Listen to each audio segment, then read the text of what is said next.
going. And so I know it's going to be using one of these identities that is on this card. So I had my cosine of a sum or difference, my sine of a sum or difference, my double angle for sine, my double angle for cosine. And of course I have my Pythagorean identity on the back and the three versions that it could be.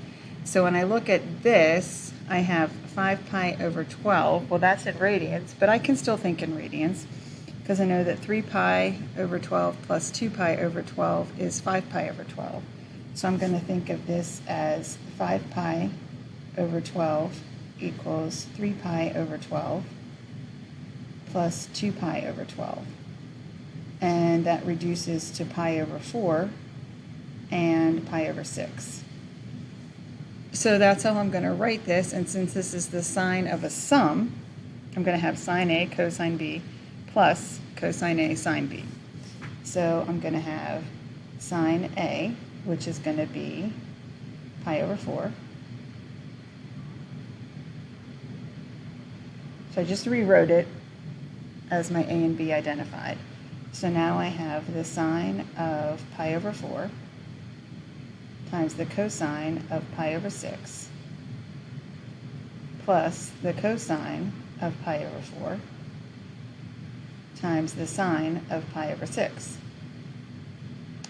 Now I know my unit circle. You may not know your unit circle. You may be like, what? And so you may bring up the unit circle that's on your phone, or you may bring up the unit circle that's on your canvas, or you may bring up the unit circle that's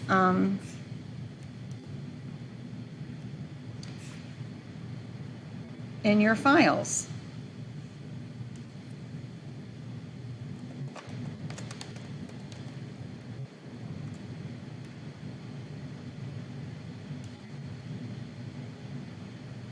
So there's my unit circle. Oh, that's just terrible, isn't it? Just terrible. I don't want that one. Bam, so let's just go here to trig, and let's go to unit circle.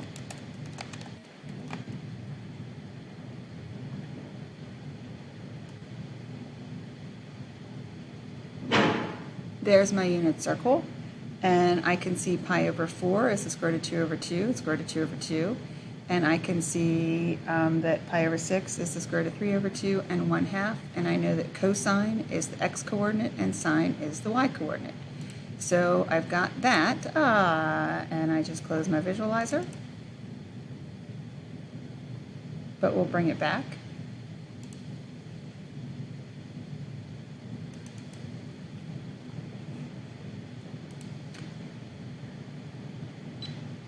So now I'm going to evaluate this. The sine of pi over 4 was the square root of 2 over 2. The cosine of pi over 6 was the square root of 3 over 2. The cosine of pi over 4 was the square root of 2 over 2.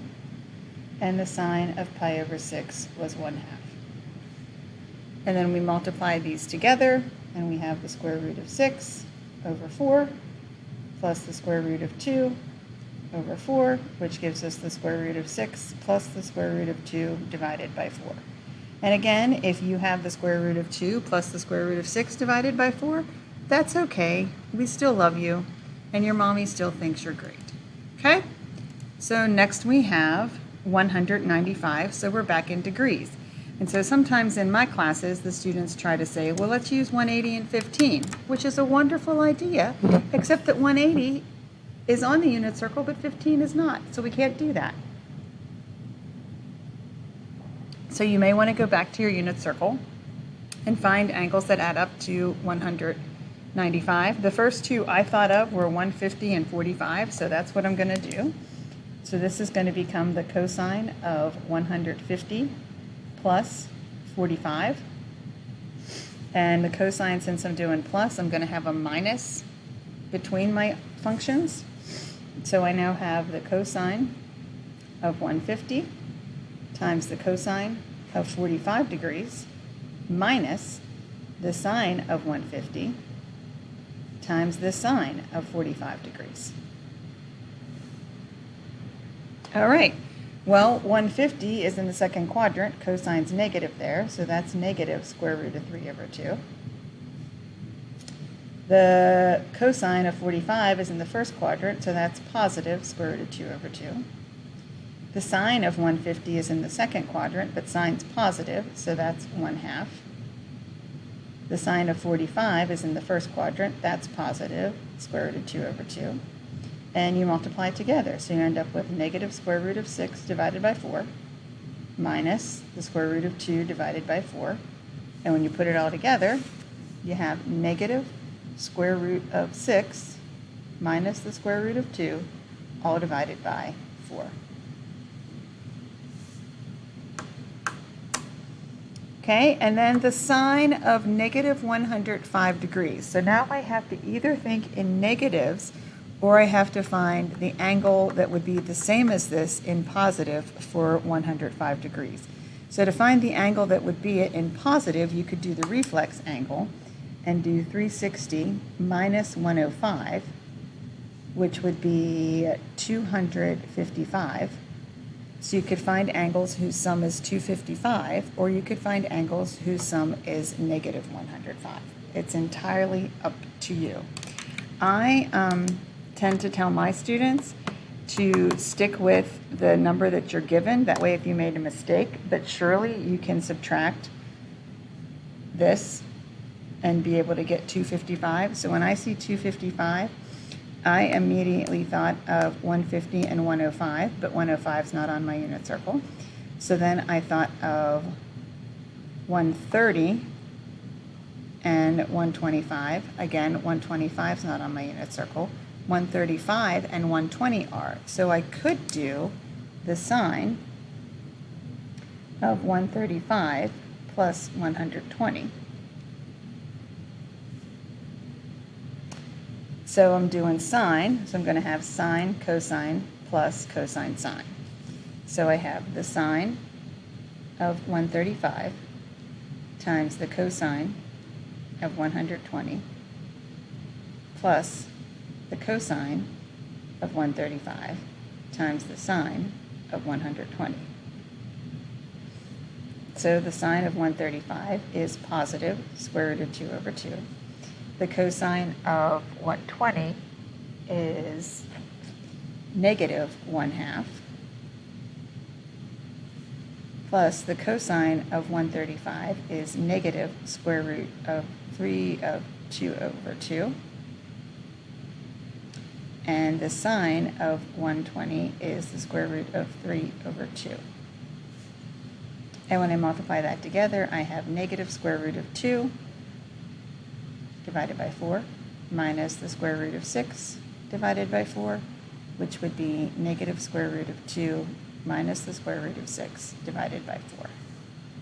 Now, just to show you that I'm right, because I love to show people that I'm right, and something tells me that you do too, I'm going to do the sine of negative 105, and I'm going to use negative 60 plus negative 45. Okay? So I've got the sine of negative 60 times the cosine of negative 45 plus the cosine of negative 60 times the sine of negative 45. So everything here is in the fourth quadrant.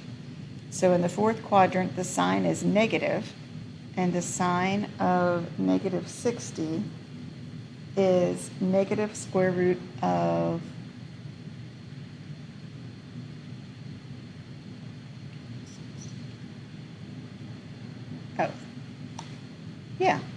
negative square root of 3 over 2. The cosine of negative 45 is positive square root of 2 over 2. Plus, the cosine of negative 60 is negative 1/2, and this positive 1/2 because it's in the fourth quadrant. And the sine of negative 45 is negative square root of 2 over 2 because we're in the fourth quadrant. So this gives us negative square root of 6 over 4 minus the square root of 2 over 4, which gives us negative square root of 6 minus the square root of 2 divided by 4. And these are the same because this is just like if we had plus negative.